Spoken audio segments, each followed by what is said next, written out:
Hey guys, welcome back to our channel. எங்களோட election day எப்படி போச்சுன்னு பார்க்கலாமா?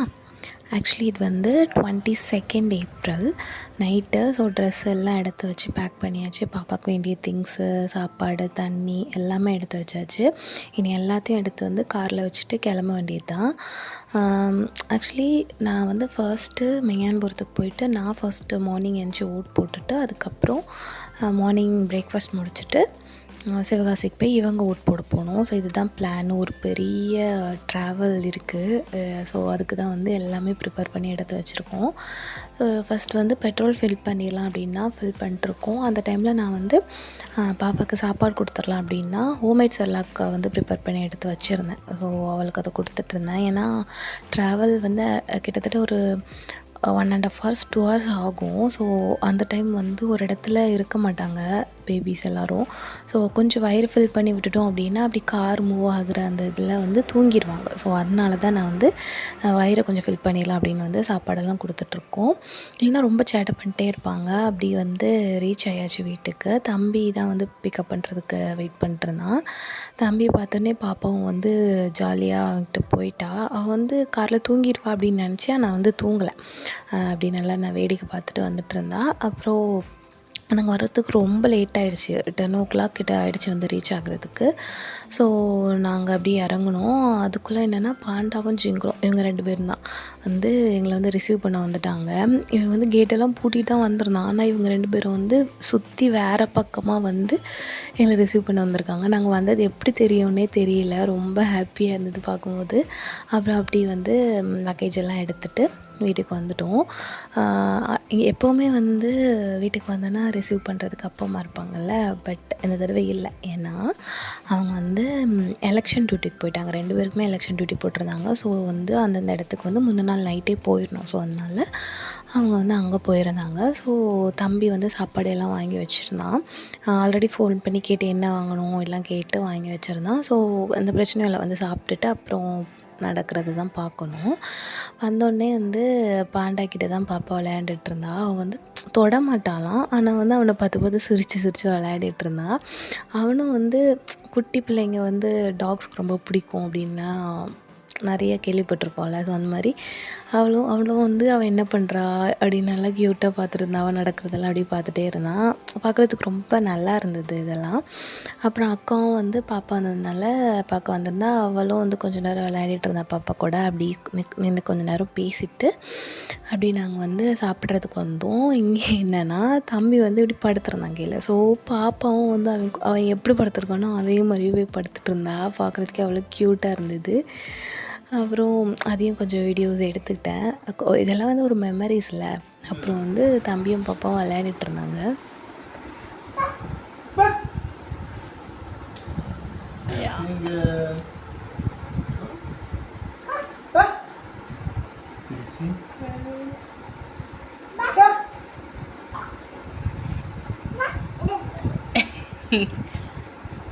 மாமாவுக்கும் சித்தப்பாவுக்கும் ஆளுக்கு ஒரு ரூம் கொடுத்து நம்ம வீட்லேயே வச்சுக்கிறாங்க. அப்புறம் வந்து அப்படியே நேசரத்துக்கு கிளம்புனோம். ஏன்னா நெக்ஸ்ட் டே வந்து அம்மாவுக்கு பர்த்டே. ஸோ அம்மா வந்து ஒரு சர்ப்ரைஸ் பண்ணலாம் அப்படின்னு சொல்லிட்டு கேக்கெல்லாம் வாங்கிட்டு கிளம்பியாச்சு. ஆக்சுவலி கேக்கே வந்து கிடைக்கல. எப்படியோ ஃபைனலாக வந்து ஒரு ப்ரௌனி கேக் கிடச்சிது. அதுவும் சூடாக இருந்ததுனால ஓப்பன் பண்ணி வைக்க சொல்லியிருந்தாங்க. அதுதான் வந்து தம்பி ஓப்பன் பண்ணி வச்சிட்ருந்தான். அப்புறம் வந்து பெரியம்மா வீட்டுக்கு வந்துட்டோம். ஏன்னா அம்மா வந்து இங்கே தான் ஸ்டே பண்ணியிருந்தாங்க. அவங்க வந்து அவங்களோட பூத்தில் வந்து ஸ்டே பண்ணுறதுக்கு சரியாக வசதி இல்லை. ஸோ நைட்டு மட்டும் இங்கே வந்து ஸ்டே பண்ணிவிட்டு மார்னிங் ஒரு 4 o'clockலாம் எந்திச்சி கிளம்பி போகிற மாதிரி தான் அவங்க வந்து பிளான் பண்ணியிருந்தாங்க. ஸோ வந்து சரி அப்போது 12 o'clockே வந்து நம்ம சர்ப்ரைஸ் பண்ணிடலாம் அப்படின்னு சொல்லிட்டு தான் இங்கே வந்துட்டு அப்புறம் பெரியம்மா பெரியப்பா எல்லோரும் இருந்தாங்க. பாப்பாவையும் வந்து பார்த்து நல்லா பேசிகிட்டு இருந்தாங்க. பாப்பா வந்து எப்போவாவது நான் அவங்களை பாப்பா. ஸோ வந்து கொஞ்சம் வியர்டாக பார்த்துட்டு இருந்தா. அப்புறம் வந்து பர்த்டேக்கு வந்து கேக்கு வந்து 12 o'clock வெட்டலாம் தான் பிளானு. ஆனால் வந்து கொஞ்சம் லேட் ஆகிடுச்சு. ஒரு 12:15 ஆகிடுச்சு. ஸோ பேசிகிட்டு இருந்ததில் வந்து தெரியலை. அப்புறம் அப்படி கேக்கெல்லாம் வந்து கொண்டு போய் அம்மாவுக்கு கொடுத்தோம். அம்மாவுக்கு வந்து ஒரே சர்ப்ரைஸ். ஏன்னா அம்மா பர்த்டேக்கு இப்படிலாம் வந்து பண்ணதே கிடையாது. கேக் கட் பண்ணுவோம். எல்லாமே அவங்களுக்கு தெரிஞ்சு வாங்கி அப்படி கட் பண்ணுவோம். ஆனால் வந்து இப்படி 12 o'clockலாம் வந்து கட் பண்ணது கிடையாது. ஸோ வந்து அவங்களும் கொஞ்சம் சர்ப்ரைஸ் ஆகிட்டு இதுக்கு தான் அங்கேருந்து வந்தீங்களா அப்படின்னு கேட்டாங்க.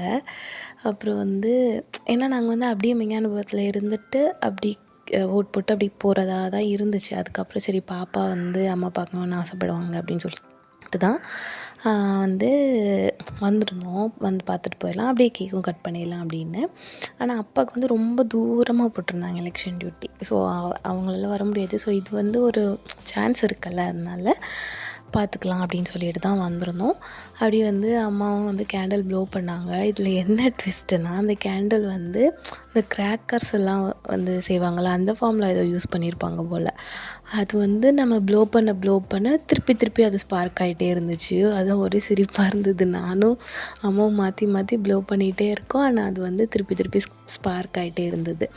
ஸோ ஃபைனலி அதை வந்து கையாலே எடுத்து போட்டுட்டு அப்புறம் கட் பண்ணிடலாம் அப்படின்னு தான் கட் பண்ணியாச்சு. அதுக்கப்புறம் வந்து ஒரு குட்டி ப்ரேயர் பண்ணாங்க பெரியப்பா. ப்ரேயர்லாம் பண்ணி முடிச்சுட்டு கட் பண்ணி எல்லாருக்கும் வந்து அம்மா வந்து கேக்கை கொடுத்துட்ருந்தாங்க. இப்படி ஒரு ஹாப்பியாக பிளான் பண்ண மாதிரி சூப்பராக வந்து பர்த்டே வந்து செலிப்ரேட் பண்ணோம்.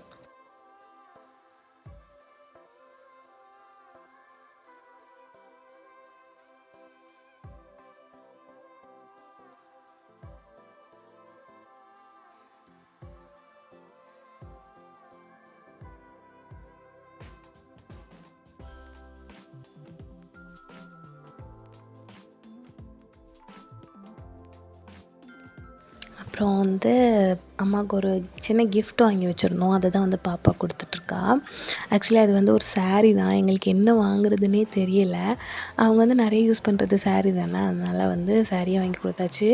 அவங்களுக்கு என்ன பிடிக்கும்னு எனக்கு தெரியல. ஏன்னா இதிலே நீங்கள் பார்த்துருப்பீங்க, அவங்க வந்து ஒரு ரியாக்ஷனுமே கொடுக்க மாட்டாங்க. அவங்களுக்கு பிடிக்குதா பிடிக்கலையா எதுவுமே தெரியாது. ஸோ ஆனால் சாரீ வந்து அவங்க அடிக்கடி யூஸ் பண்ணுறதுனால சரி ஒன்று வாங்கிடலாம் அப்படின்னு சொல்லிட்டு தான் வாங்கினோம்.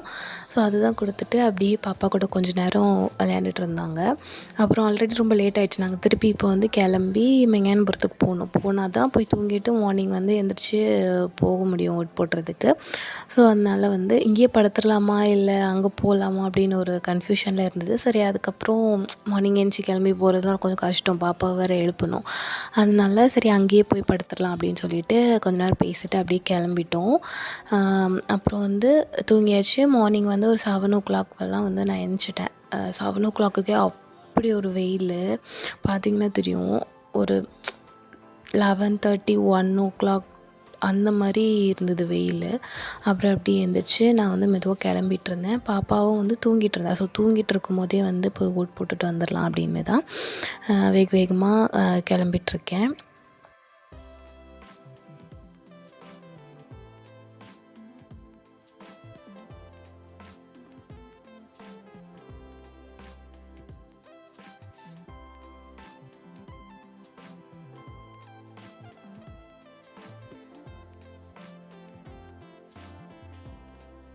ஸோ அப்படி கிளம்பிட்டு கீழே இறங்கி வந்துட்டுருந்தேன். ஒரு மல்லிகைப்பூ பூத்துருந்துச்சு. சரி அழகாக இருக்கே அப்படின்னு சொல்லிட்டு பறித்து பார்த்தேன்னா உள்ளே ஃபுல்லாக வந்து அந்த குட்டி எறும்பு.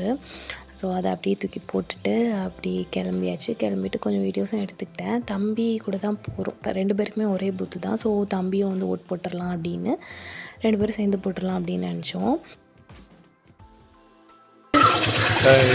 ஓட்டு போட போகிறோம். ஓட்டு போட்டு போகிறோமா? நீ ஓட்டு போட லீவ் இல்லையா? காட்டுல கை காட்டு. ஓட்டு போட போகிறோம். நான் நினச்சேன் அவன் வந்து அவன் ஃப்ரெண்ட்ஸோடு சேர்ந்து போய் போடுவான், நம்ம மட்டும் தான் தனியாக போடணும் அப்படின்னு நினச்சேன். பட் அவன் ஃப்ரெண்ட்ஸுக்கு வந்து வேறு பூத்து எல்லாருக்குமே, இவனுக்கு மட்டும்தான் இங்கே. ஸோ அப்போ என் கூடயே சேர்ந்து நீயும் போட்டுரு அப்படின்னு சொல்லி அவனை கன்வின்ஸ் பண்ணி கூட்டிகிட்டு போயிட்டுருந்தோம். ஏன்னா எனக்கு வந்து தனியாக போய் ஓட்டு போடுறதுக்கு பயம்.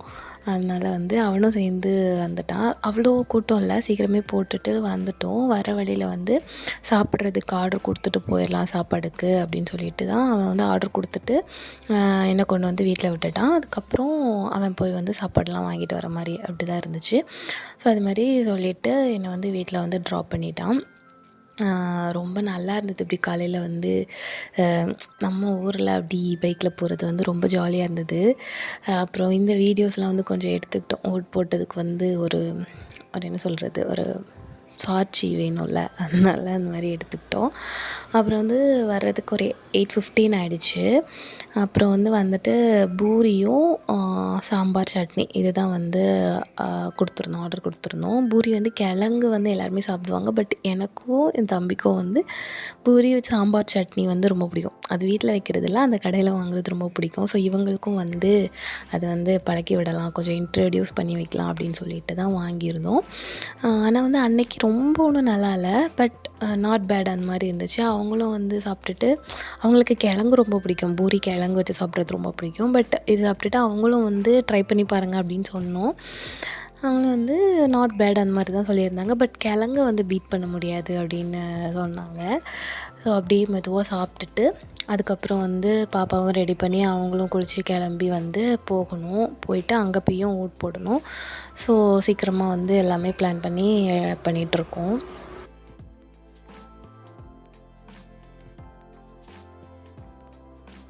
அப்படியே சாப்பிட்டு முடிச்சுட்டு பாப்பாவும் எழுந்திரிச்சிட்டா. நான் வர்றதுக்கு முன்னாடியே ஒரு 10 மினிட்ஸ் முன்னாடி எழுந்திரிச்சிட்டா. ஸோ அவளும் நான் ரொம்ப அழுவாளோ அப்படின்னு நினச்சேன். பட் அப்படிலாம் அழலை. அவங்க அப்பா அப்படியே சமாதானப்படுத்தி வச்சுருந்தாங்க. ஸோ அவளுக்கும் அப்படி சாப்பாடு கொடுத்துட்டு அவளையும் கொஞ்ச நேரம் விளையாட விட்டுட்டு குளிக்க வச்சு எல்லாம் மறுபடியும் ரீபேக் பண்ணி எடுத்துகிட்டு போக வேண்டியது தான். ஸோ அப்படி தான் போயிட்டுருந்தது. பிளான் படி நல்லபடியாக எல்லாமே போயிட்டுருந்துச்சு. ஸோ பாப்பாவுக்கும் சாப்பாடு கொடுத்து குளிக்க வச்சாச்சு. கிளம்புறதுக்கு முன்னாடி ரொம்ப வெயிலாக இருந்ததா. ஸோ எனக்கு த்ரோட் பெயின், அந்த ஹீட்டுக்கு த்ரோட் பெயின் இருந்த மாதிரி இருந்தது. ஸோ கொஞ்சம் இளநீ 2 பேரும் ஆளுக்கு ஒரு இளநீ கட் பண்ணி குடிச்சிட்டு போகலாம் அப்படின்னு தான். பாப்பா சீக்கிரமாக முழிச்சிட்டால, அதனால அவள் திருப்பி தூங்கிட்டா குளிக்க வச்சதுனால. ஸோ அப்படியே நாங்களும் கிளம்பிட்டோம். கிளம்பி இப்போது இங்கேருந்து ஒரு 3 ஹவர்ஸ் கிட்ட ஆயிரும், 2.5 ஹவர்ஸ் 3 ஹவர்ஸ் கிட்ட ஆயிரும் அங்கே போகிறதுக்கு. ஸோ அந்த வழியில் ஒரு பாதி நேரம் பாப்பா தூங்கிட்டு இருந்தாலே ரொம்ப நல்லாயிருக்கும். ஏன்னா ஒரு 3 ஹவர்ஸ்லாம் ஒரு குழந்தைய ஒரு இடத்துல உட்கார வைக்கிறது ரொம்ப கஷ்டம். ஸோ அவள் தூங்குனதுனால நல்லது. ஸோ அப்படியே தூக்கிட்டு போயாச்சு. அதுக்கப்புறம் கரெக்டாக ஒரு 1 o'clock அந்த மாதிரி அங்கே ரீச் பண்ணியிருப்போன்னு நினைக்கிறேன். இங்கேருந்து கிளம்புறதுக்கே ஒரு 11 ஆகிடுச்சு. 11 ஒரு 1:30 போல் ஆயிருக்கும். ஸோ அங்கே போய் சாப்பிட்டுட்டு இவங்க போய் ஓட் போடணும், இதுதான் பிளான்னு. ஸோ அப்படியே நாங்கள் கிளம்பிட்டோம். ஆனால் ஊருக்கு வந்துட்டு உடனே போகிறது எல்லாம் கொஞ்சம் கஷ்டமாக தான் இருந்தது. பட் என்ன பண்ணுறது, நம்மளோட ஜனநாயக கடமையை நிறைவேற்றணும்ல. அதனால் சரி அப்புறம் பார்த்துக்கலாம் அப்படின்னு சொல்லிட்டு தான் கிளம்பிட்டோம். அப்படியே பாப்பாவும் வழியில் நல்லா தூங்கிட்டு இருந்தா. அவள் போய் இறங்குற வரைக்குமே முழிக்கல. ஸோ அதனால் ரொம்ப ஹாப்பியாக இருந்தது எனக்கும். எனக்கு நைட் ரொம்ப லேட்டாக படுத்து மார்னிங் கொஞ்சம் சீக்கிரமாக எழுந்திரிச்சதுனால நல்லா தூக்கம். ஆனால் தூங்கவும் முடியல. நான் கொஞ்சம் ஒரு 15 மினிட்ஸ் தூங்கினேன் கார்லேயே. அப்புறம் அப்படி ரீச் ஆகிட்டோம். அங்கே சிவகாசிக்கு ரீச் ஆகிட்டோம்.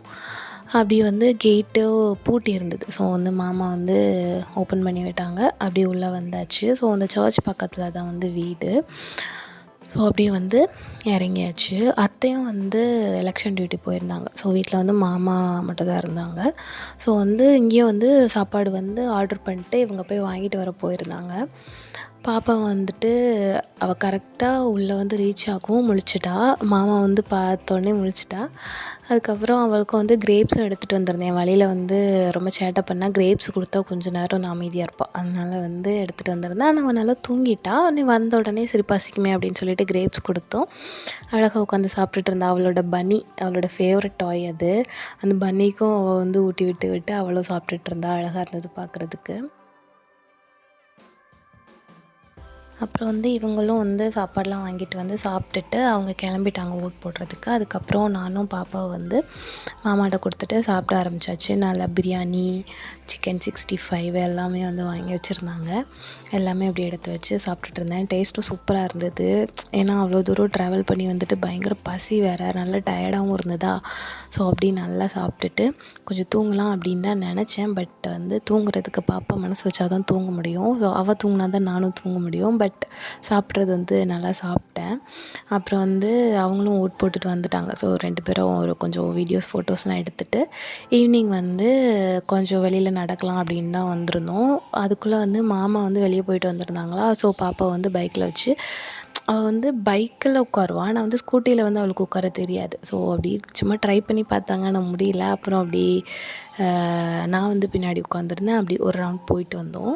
அதுக்கப்புறம் சும்மா அவளுக்கு வந்து நடக்கணும் அப்படின்னு ரொம்ப ஆசை. அதனால கிரவுண்டும் நல்லா பெருசாக இருந்ததா, ஸோ அவளுக்கு வந்து அங்கே எங்கேயும் அப்படியே நடந்து போயிட்டுருந்தா. மாமாவும் அப்படி கூட போயிட்டுருந்தாங்க. அவள் வந்து கையை பிடிக்க மாட்டாளாம், தனியாக தான் நடப்பாளாம். ஆனால் அந்த கீழே வந்து தரை வந்து கொஞ்சம் அப்ஸ் அண்ட் டவுன்ஸாக இருந்தது, நிறைய கல்லெல்லாம் இருந்தது. பட் அவள் வந்து தனியாக தான் நடப்பேன் அப்படின்னு நடந்துகிட்டு இருந்தா. அதுக்கப்புறம் அவங்க சித்தப்பா கூட வந்து கொஞ்சம் நேரம் விளையாடிட்டு இருந்தா.